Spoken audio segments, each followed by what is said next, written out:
Gold and diamonds తరుగు తక్కువ బంగారం ఎక్కువ ఇప్పుడు మన వైజాగ్ లో జూలై అన్ని రకాల సినిమాల్లో అన్ని రకాల పాత్రలు వేసి తనకంటూ తెలుగు సినిమా చరిత్రలో ఒక ప్రత్యేక స్థానం సంపాదించుకున్న కైకాల సత్యనారాయణ గారి జీవిత విశేషాలు, సినీ విశేషాలు మనకి తెలియజేయడానికి కనగల జయకుమార్ గారు సీనియర్ కో డైరెక్టర్ మనతో ఉన్నారు. వారిని అడిగి సత్యనారాయణ గారి జీవిత విశేషాలు తెలుసుకుందాం. హాయ్ సార్, నమస్తే సార్.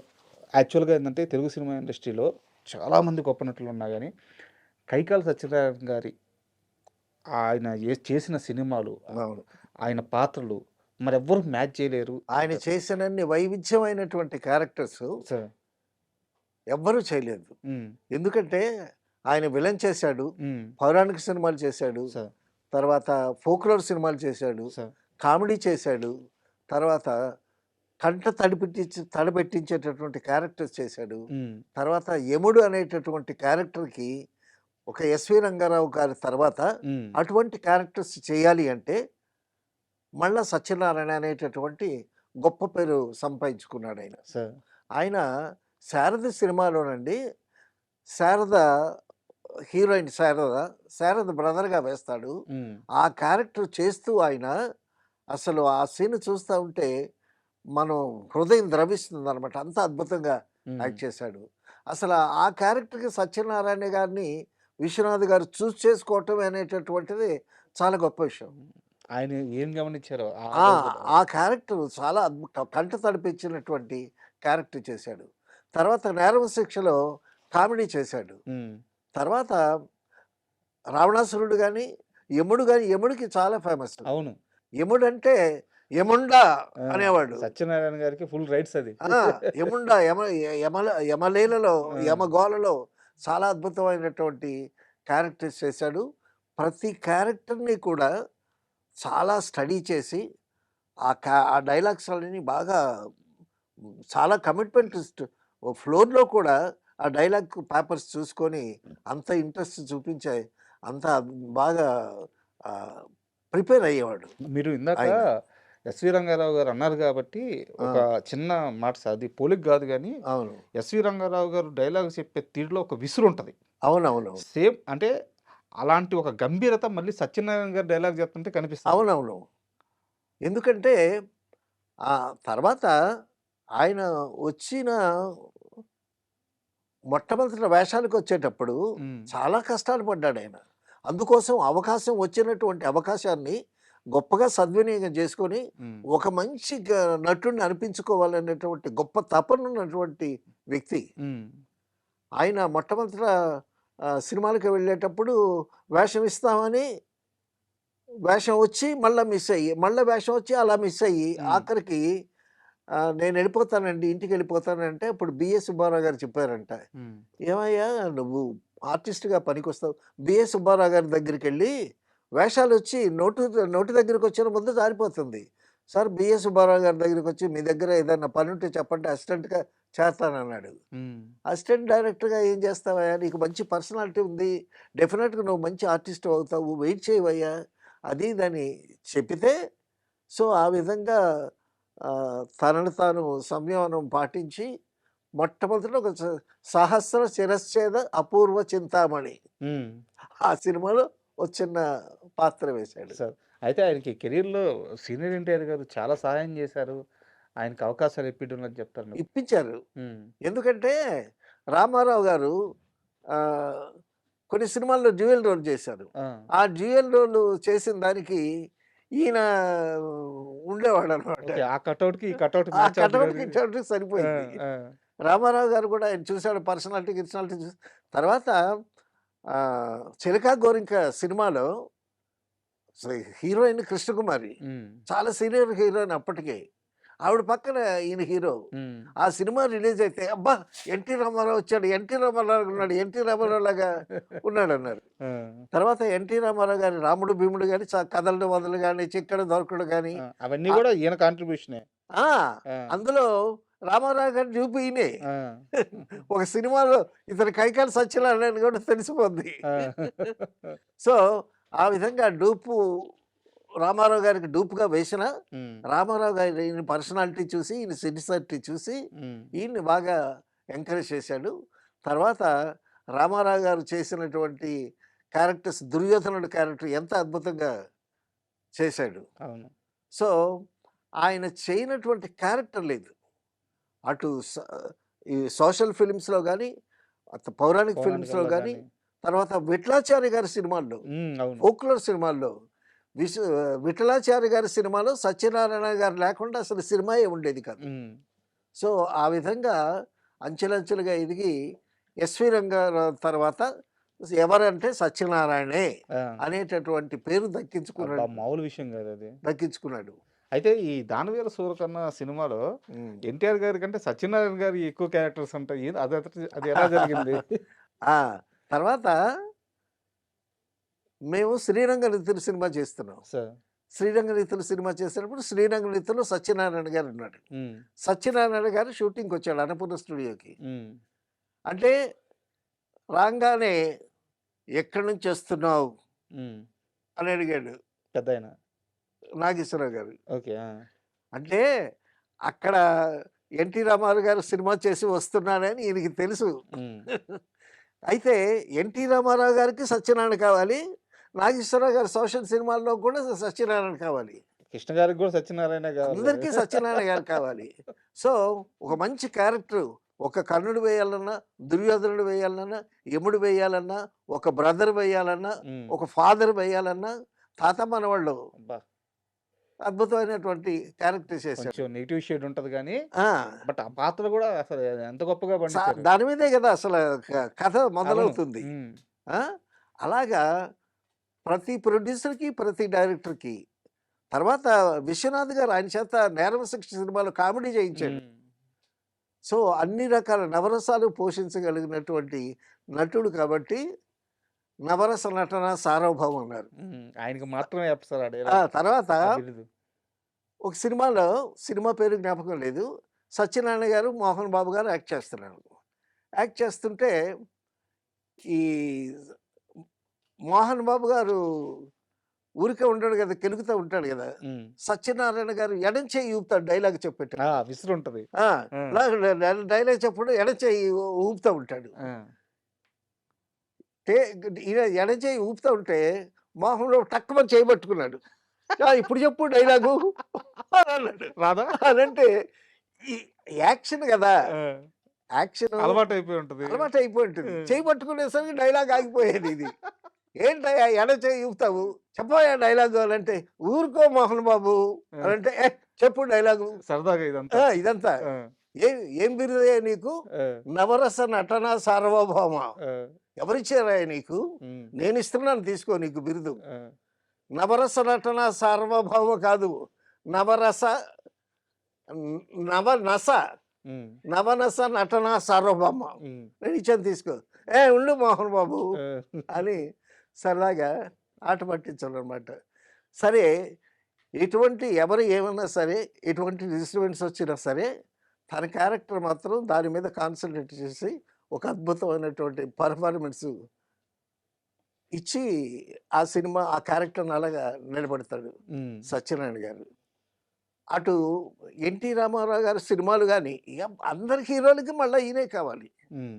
సత్యనారాయణ లేని సినిమా అంటూ ఉండదు. సార్. ఆయన 1000 సినిమాలు చేద్దాం అనుకున్నాడంట. ఆ! సరే లెక్క పెట్టుకునేసరికి 1000 సినిమాలు చేయలేనులే. కనీసం ఒక 900 అన్నా చేద్దామని అనుకున్నాడంట. హ్మ్. సో, 770 సినిమాలు వరకు చేయగలిగాడు. అది ఫిగర్ ఏముంది? ఇప్పుడు సరే మనం ఇంతకు ముందు వచ్చినటువంటి మాట్లాడుకున్నాం సార్. ఆ! 'శంకరాభరణం' సినిమాలో శంకర్ శాస్త్రిగా ఆయన చేసిన అద్భుతమైన ఒక్క పాత్ర ఆయన జీవితం అంతా నిలబెట్టింది. అవునవును. సో, ఈయన 770 పైగా సినిమాల్లో అన్ని అద్భుతమైన పాత్రలే. అన్నీ అది 1000 అయితే అద్భుతమైనటువంటి ఏముంది, 900 అయితే క్యారెక్టర్స్. ఏముంది. అవునవును. ఆ! సో, ఆ విధంగా తర్వాత నాన్ కాంట్రోవర్షియల్ అంటే సత్యనారాయణ గారు. హ్మ్. అందరితో చాలా బాగుంటాడు. చిరంజీవి గారి సినిమాల్లో ఎన్ని సినిమాల్లో అవును. వేశాడు. అందరి హీరోలతో బాగుండేవాడు. అందరి హీరోలకి ఈయన కావాలి. హ్మ్. అందరు ప్రొడ్యూసర్స్ కావాలి. అందరు డైరెక్టర్స్‌కి కావాలి. తర్వాత ఒక నిర్మాత అయ్యి హ్మ్. మంచి మంచి సినిమాలు తీశాడు. చిరంజీవి గారితో చాలా మోస్ట్ సక్సెస్‌ఫుల్ సినిమాలు కూడా తీశాడు. నిర్మాత కూడా చాలా సక్సెస్‌ఫుల్‌గా సార్. వెలిగాడాయన. తర్వాత ఇండస్ట్రీ మెడ్రాస్ నుంచి ఇక్కడికి షిఫ్ట్ అయిన హ్మ్. తర్వాత వాతావరణం మారిపోయింది. ఎందుకంటే కొత్త వాళ్ళు రావటం, యంగర్ జనరేషన్స్ రావటం, తర్వాత వచ్చేటటువంటి కథల్లో కూడా అటువంటి క్యారెక్టర్స్ లేకపోవటం. ఉమ్, ఇప్పుడొచ్చే సినిమాలన్నిట్లో ఫాదరు, మదరు, బ్రదర్ క్యారెక్టర్స్ లేవు. హీరో, హీరోయిన్‌లు, friends, college background, boys, girls అవును. ఆ కథల మీదే యూత్ సబ్జెక్ట్స్ అన్నీ వచ్చేసరికి సో, అటువంటి పాత్రలు జనరల్‌గా తగ్గిపోతాయి. అయితే దాసరి నారాయణరావు గారు, రాఘవేంద్రరావు గారు హ్మ్. వీరిద్దరూ కూడా సత్యనారాయణ కోసం ప్రత్యేకంగా క్యారెక్టర్స్ రాసుకునే వాళ్ళంట. డెఫినిట్‌గా. మా సినిమాలో ఉన్నట్టు. డెఫినిట్‌గా. తర్వాత ఆహ్, విలనీలో ఉమ్, రాఘవేంద్రరావు గారు విలన్ క్యారెక్టర్ పెట్టినా సత్యనారాయణ గారికి అందులో కామెడీ టచ్ పెడతారు. పెట్టేవాడు. ఆ కామెడీ టచ్ కూడా బ్రహ్మాండంగా పండించేవాడు అవును. సత్యనారాయణ గారు. సో, కామెడీ ఇచ్చినా సరే, సీరియస్ క్యారెక్టర్ ఇచ్చినా సరే, ఎటువంటి క్యారెక్టర్ ఇచ్చినా సరే, అది సాంఘికమా, పౌరాణికమా, అసలా విఠలాచార్య గారి సినిమాలంటే ఇక సత్యనారాయణ ఉండాల్సిందే డెఫినెట్‌గా. ఉమ్, తర్వాత ఒక సినిమాలో విఠలాచార్య గారి 'చిక్కడు దొరకడు' ఏదో సినిమా. ఆహ్, కాంతారావు గారు ఒక హీరో.